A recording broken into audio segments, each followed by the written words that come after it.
Hello everyone, मैं शुभा शर्मा स्वागत करती हूँ आप सभी लोगों का आपके अपने चैनल जीएस बाय शुभा में। तो कैसे हैं आप सभी लोग? मैं आशा करती हूँ आप सब लोग बहुत अच्छे होंगे, एकदम स्वस्थ होंगे। चलिए अब आज की जो हमारी क्लास है ज्योग्राफी की, अब उसकी बात करते हैं, उस पर आते हैं। आप लोगों को पता ही है ज्योग्राफी में हम क्या पढ़ रहे हैं, वर्ल्ड ज्योग्राफी। और वर्ल्ड ज्योग्राफी के भी अंदर जो हमारा टॉपिक चल रहा है वो हमारा टॉपिक चल रहा है लिथोस्फीयर। ठीक है, अब जो हमारी पहली लिथोस्फीयर के अंदर भी आज हम फॉरेस्ट यानी कि वनों के बारे में पढ़ेंगे। जो पहली क्लास थी उसमें हमने ये जाना था कि जो सागरीय जो तरंगे हैं, जल तरंगे हैं, उनसे जो अलग अलग प्रकार के जो तटों का निर्माण होता है, उन किस प्रकार के तटों का निर्माण होता है और किस तरीके से होता है, हमने उनके बारे में पढ़ लिया था। तो जिन्होंने वो वीडियो नहीं देखी है तो प्लीज़ आप एक बार उसको पढ़ लीजिएगा। अब आते हैं आज की क्लास की तरफ। तो वन मतलब कि फॉरेस्ट, तो अलग अलग जगह अलग अलग तरीके के फॉरेस्ट पाए जाते हैं। अब टोटल जो फॉरेस्ट होते हैं वो कितने तरीके के होते हैं, पहले हम वो जानेंगे और एक एक करके उनके बारे में जानेंगे। हमको बस इतना पढ़ना है जितना हमारे एग्ज़ाम के हिसाब से इम्पॉर्टेंट है। ठीक है, हमको बिल्कुल डीप में नहीं जाना, क्योंकि बहुत सारे सब्जेक्ट होते हैं, हमको एक ही सब्जेक्ट नहीं पढ़ना होता। बट इतना है कि इतना आप पढ़ लेंगे तो वनडे एग्ज़ाम कोई भी हो आपका, कोई क्वेश्चन इससे रिलेटेड नहीं छूटेगा। ठीक है, तो चलिए अब सबसे पहले हम ये जानते हैं कि वनों के प्रकार। वनों के प्रकार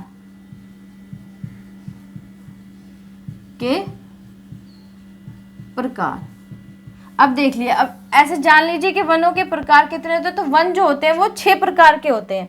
कौन से होते हैं वो मैं बताती हूँ आपको। तो सबसे पहले नंबर पे कौन से वन आते हैं, पहले उनके नाम लिखवा दूंगी और फिर 6 के फिर उनके बारे में अंदर बताती चलूंगी। तो सबसे पहले होते हैं उष्ण कटिबंधीय सदाबहार वन।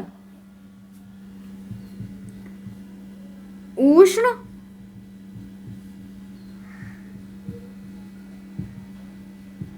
कटिबंधीय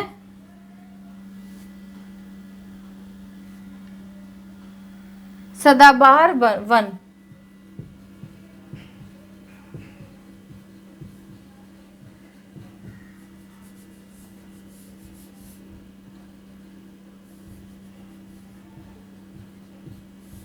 ठीक है, अब ये जो उष्ण कटिबंधीय सदाबहार वन होते हैं इनको हम इंग्लिश में क्या बोलते हैं? Tropical evergreen rain forest. Tropical evergreen rain forest. Tropical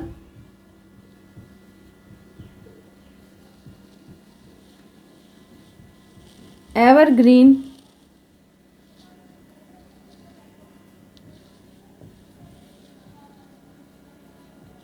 rain forest. दूसरे नंबर के जो वन आते हैं वो कौन से होते हैं? उष्ण कटिबंधीय अर्ध पतझड़ वन। उष्ण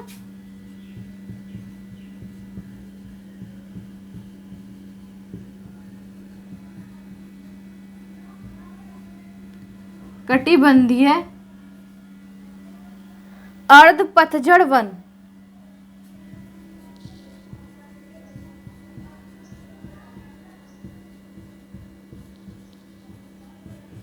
ठीक है, उष्ण कटिबंधीय अर्ध पतझड़ वन, इनको हम क्या बोलते हैं? Tropical semi deciduous forest. Tropical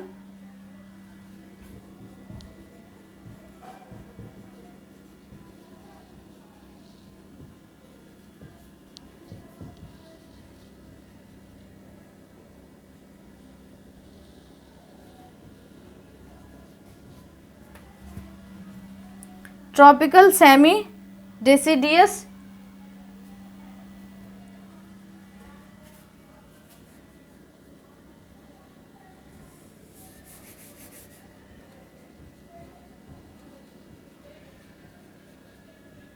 forest. ठीक है, चलिए नंबर 3 पे कौन से वन आते हैं, कौन से फॉरेस्ट आते हैं? विषुवत रेखा वन। कौन से आते हैं? विषुवत रेखा one.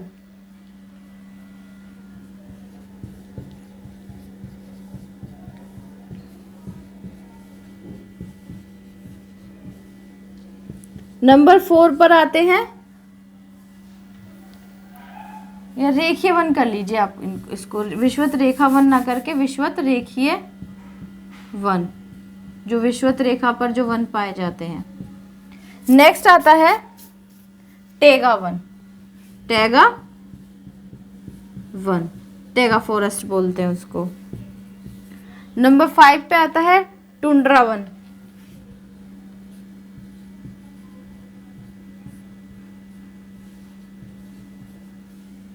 And the last is number 6 पर्वतीय वन।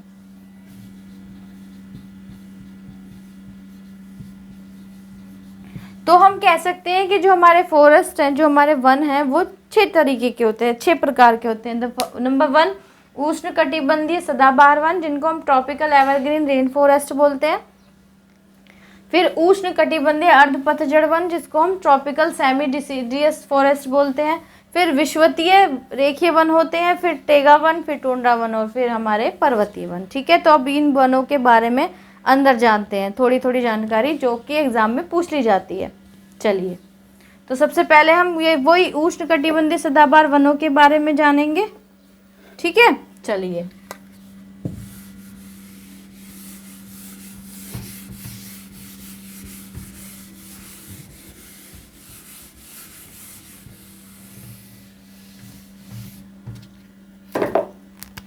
तो नंबर 1 पर उष्ण कटिबंधीय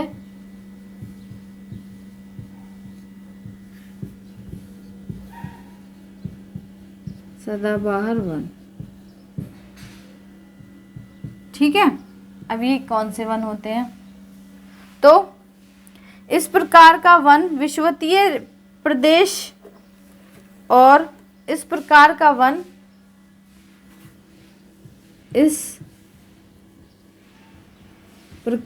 वन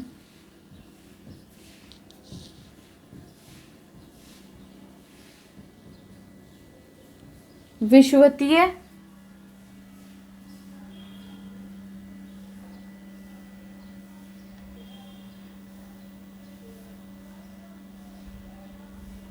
या विषुवतीय मत लिखिए,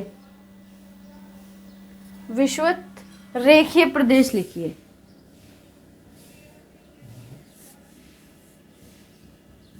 रेखीय प्रदेश और उष्ण कटिबंधीय प्रदेशों में पाए जाते हैं, और उष्ण कटिबंधीय प्रदेशों में पाए जाते हैं। ठीक है, आगे है इसमें, यहां 200 सेंटीमीटर से अधिक वर्षा होती है। यहां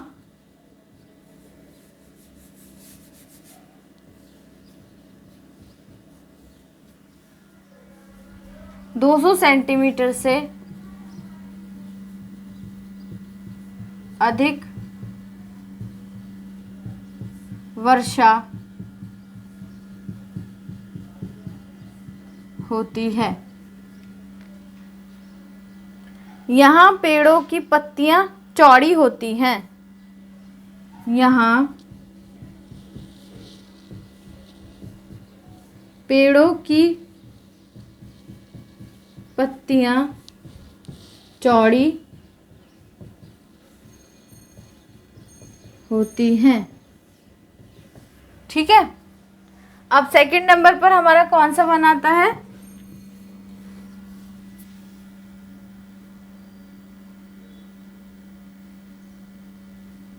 चलिए, पहले एक फैक्ट और लिख लीजिए। जो एनाकोंडा सांप होता है ना, जो विश्व का सबसे बड़ा सांप होता है, तो एनाकोंडा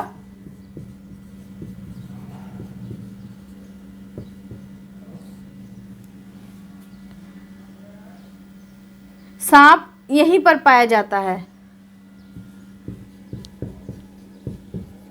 यहीं पर पाया जाता है।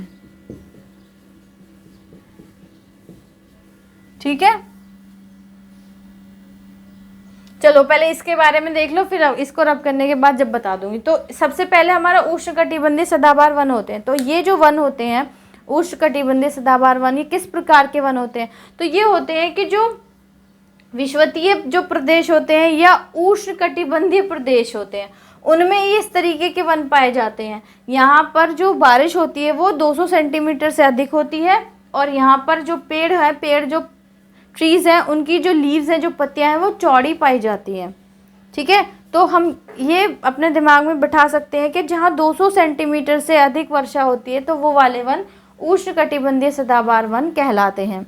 बारिश वहाँ पर ज़्यादा होती है। और दूसरी बात, जो एनाकोंडा सांप है, विश्व का जो सबसे बड़ा सांप है, वो भी यहीं पर पाया जाता है। क्यों पाया जाता है? क्यों कि जब बारिश ज़्यादा होगी तो मतलब घने वगैरह जंगल होते हैं, तो इस वजह से यहाँ पर जो विश्व का सबसे बड़ा सांप है, जिसको देखना हो ये वाला सांप, तो वो आप इस ये जो उष्णकटिबंधीय सदाबहार वन है वहाँ आप जा सकते हैं। ठीक है, चलिए, तो इतनी बात क्लियर होगी। चलिए अब नेक्स्ट जो आता है सेकंड नंबर पर जो हमारे वन आते हैं उनके बारे में देखते हैं।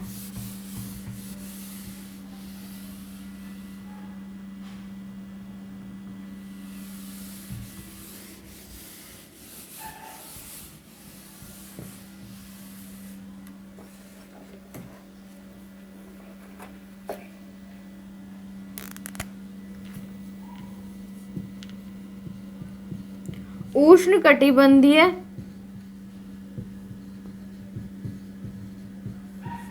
अर्ध पतझड़ वन।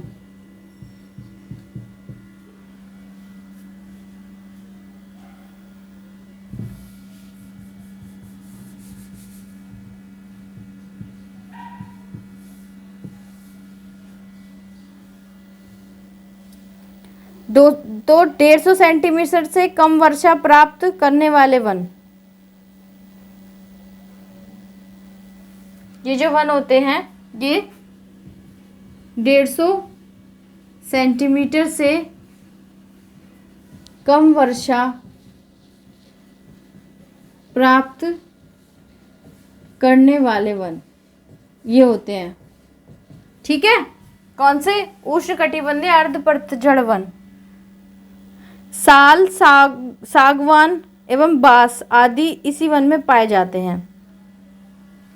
जो साल होती है ना, साल की लकड़ी, साल, सागवान,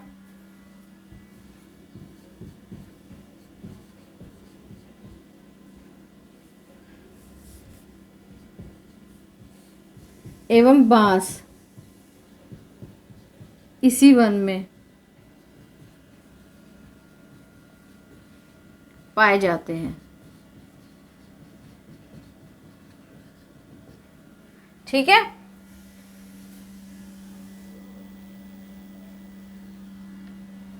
अब तीसरे नंबर पर विषुवत रेखीय वन।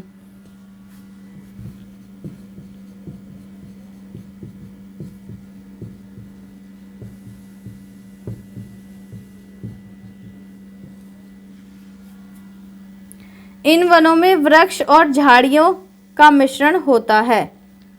इन वनों में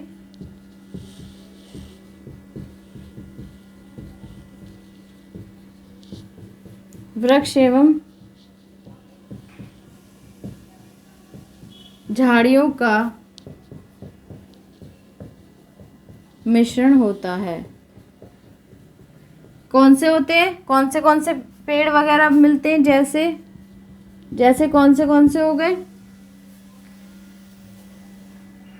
जैतून, कॉर्क, ओक,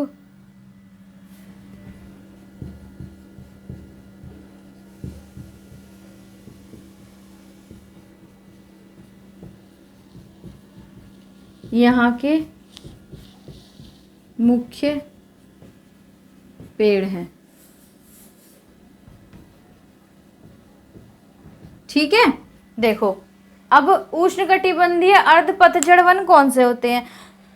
तो जहाँ 150 सेंटीमीटर से कम, मतलब 150 सेंटीमीटर तक, उससे कम जो वर्षा होती है तो वो होते हैं उष्णकटिबंधीय अर्ध पतझड़ वन। अब वहां पर पेड़ कौन से मिलते हैं, जैसे साल हो गया, सागवान हो गया, या फिर बांस हो गया, इस तरीके के जो पेड़ होते हैं वहाँ वो ऐसे ही वन में पाए जाते हैं। ओके, नेक्स्ट आता है विषुवत रेखीय वन। अब ये विषुवत रेखीय वन कौन से होते हैं, तो जहाँ पर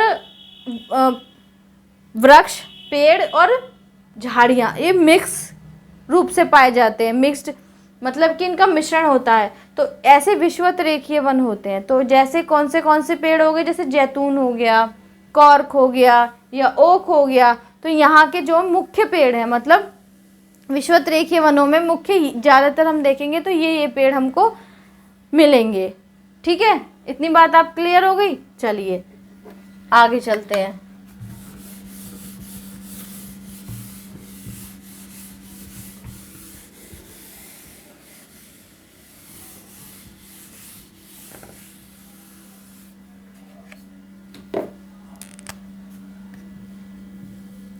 टैगा वन,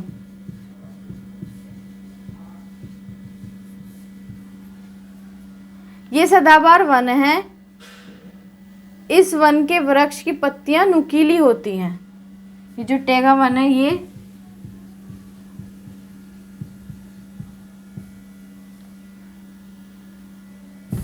सदाबहार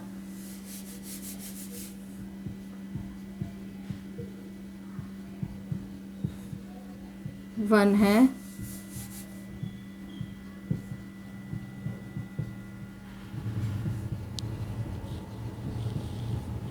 इन वनों के वृक्षों की पत्तियां इन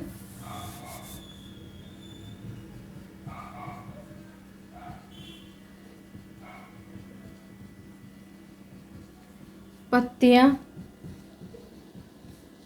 नुकीली होती है। कैसी होती है, सॉरी,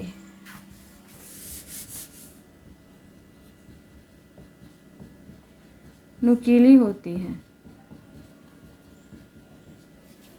ठीक है, हर बार गलती हो रही है। चलिए आगे क्या आता है नंबर 5 पर,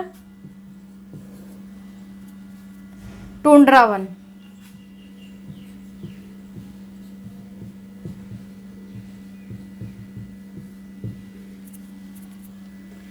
यहाँ बर्फ, ये जो वन है ना, यह बर्फ से ढका रहता है। यह बर्फ से ढका रहता है। ठीक है, गर्मी में यहाँ मॉस तथा लाइकेन उगते हैं। गर्मी में यहाँ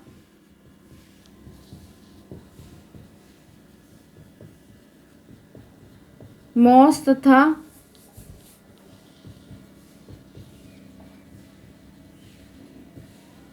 लाइकेन उगते हैं।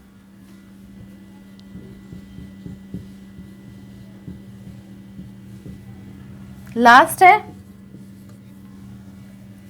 पर्वतीय वन।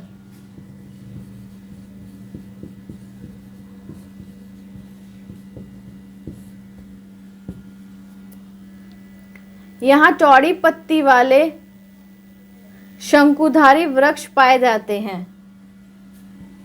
यहाँ चौड़ी पत्ती वाले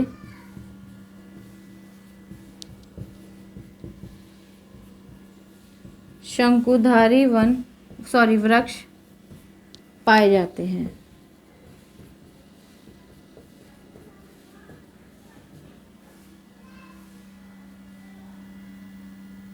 ठीक है, देखो जो टैगा वन है वो किस प्रकार के होते हैं। ये भी क्या है, ये भी जो टैगा वन है ये भी एक तरीके के सदाबहार वन है।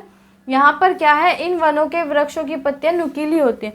तो ये जो वन है, जो टैगा वन है, तो आपसे पूछा जाएगा कि कौन से वन ऐसे होते हैं जिनके वृक्षों की पत्तियां नुकीली होती है। तो आप आपको ऑप्शन में लगाना है टैगा वन। ठीक है, तो जो टैगा वन है वो सदाबहार वन होते हैं और उनके जो वनों में जो वृक्ष होते हैं उनकी पत्तियां क्या होती हैं, वो नुकीली होती हैं। फिर उसके बाद टुंड्रा वन होता है। तो टुंड्रा वन जो है वो ये बर्फ़ से ढके रहते हैं, मतलब यहाँ पर बर्फ़ रहती है बहुत, इन वनों के अंदर बहुत ज़्यादा बर्फ़ रहती है।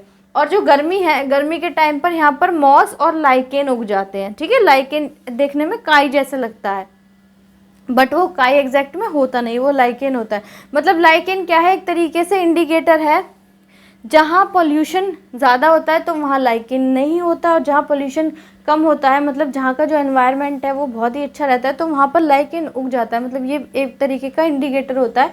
अब केमिस्ट्री में या बायो में, मतलब साइंस में आप पढ़ेंगे। ठीक है, तो हम कह सकते हैं कि जो टुंड्रा वन है यहाँ पर जब गर्मी आती है तो मॉस और जो लाइकेन है वो ये भी उग जाते हैं। ठीक है, उगते हैं।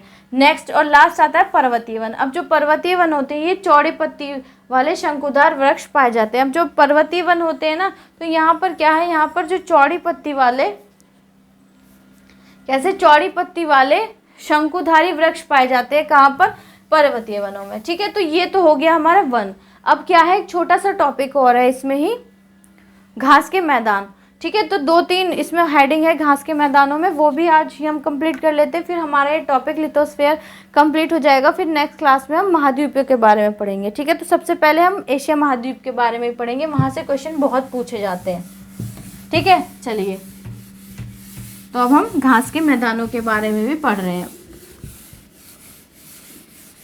कोई भी टॉपिक ऐसा नहीं रहेगा जो मैं आपको ना कराऊं, टॉपिक सारे कराऊंगी।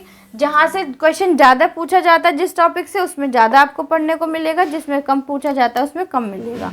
अब घास के मैदान, घास के मैदान,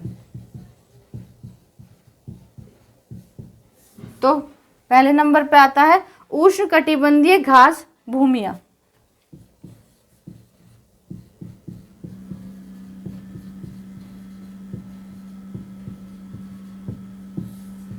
घास भूमियां कौन सी होती हैं, उष्णकटिबंधीय घास भूमियां। एक मतलब इसमें ही सारा आ जाएगा। इसे अलग अलग देशों में अलग अलग नाम से जाना जाता है। जो उष्णकटिबंधीय घास भूमियां हैं, इसे अलग अलग देशों में अलग अलग नाम से जाना जाता है। तो देख लो कौन से देश में किस नाम से जाना जाता है, वो साथ के साथ करवा दे रही हूं। तो अफ्रीका में क्या बोलते हैं,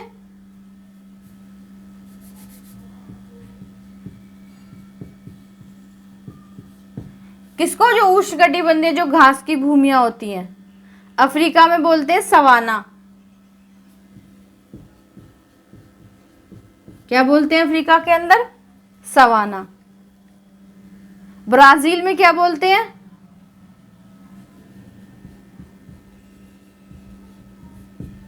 ब्राजील में क्या बोलते हैं, कंपोज।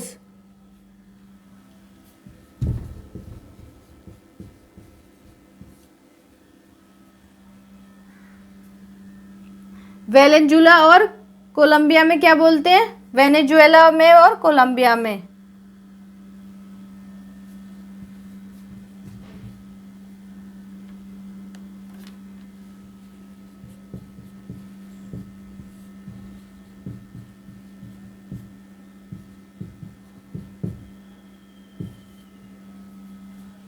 वेनेजुएला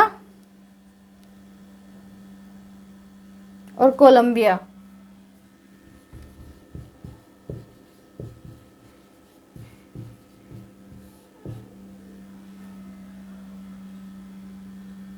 लानोस बोलते हैं, वहां पर क्या बोलते हैं, लानोस। तो जो उष्णकटिबंधीय जो घास की भूमियां होती हैं, इनको अलग अलग देशों में अलग अलग नामों से जाना जाता है। तो ये पूछा जाता है क्वेश्चन एग्जाम में। तो अफ्रीका में जो उष्णकटिबंधीय जो घास की भूमियां होती है उसको सवाना के नाम से जाना जाता है। ब्राज़ील में कंपोज के नाम से जाना जाता है। वेनेजुएला और कोलंबिया में इसको लानोस के नाम से जाना जाता है। ठीक है, तो जब आपसे पूछा जाए कि जो उष्णकटिबंधीय जो घास के भूमि के मैदान होते हैं तो अफ्रीका में उनको क्या बोलते हैं, या फिर ब्राज़ील में उसको क्या बोलते हैं, या वेनेजुएला और कोलंबिया में उसको क्या बोलते हैं, तो आप बता दीजिएगा। चलिए नेक्स्ट आता है शीतोष्णकटिबंधीय घास भूमियाँ, उसके बारे में पढ़ लेते हैं और फिर कंप्लीट टॉपिक।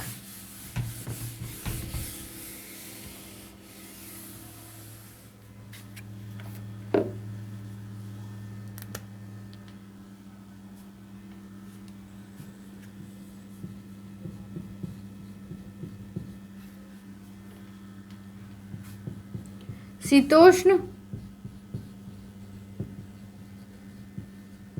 कटिबंधीय घास भूमियाँ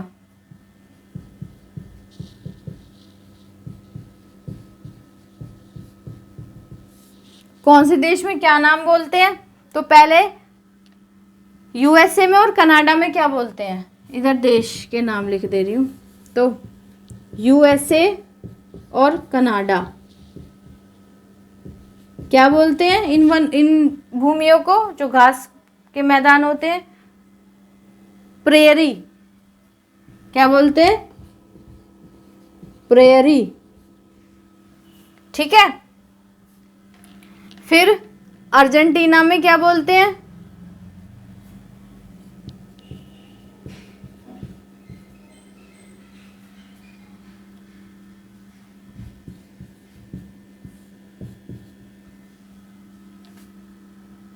पंपास।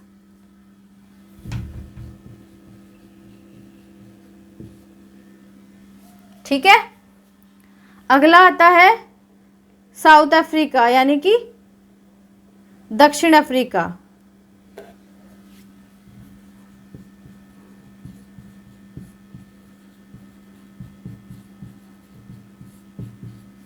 क्या बोलते हैं, वेल्ड।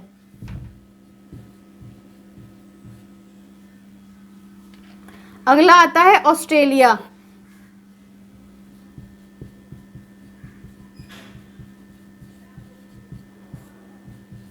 ऑस्ट्रेलिया में क्या बोलते हैं, डाउन्स।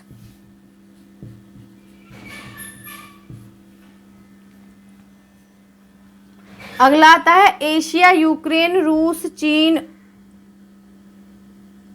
के जो मंचूरिया प्रदेश होते हैं। ठीक है, तो एक साथ लिख लो, एशिया,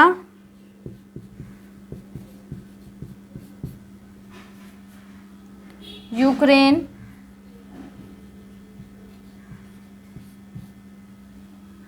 रूस, चीन।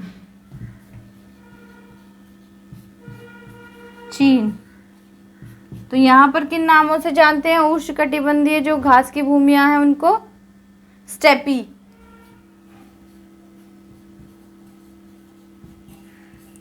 किससे, स्टेपी के नाम से जानते हैं। ठीक है, जो शीतोष्णकटिबंधीय घास भूमियां हैं तो उसमें जो यूएसए और कनाडा है वहाँ पर उस घास के मैदानों को, घास की भूमिया को प्रेयरी बो के नाम से जानते हैं।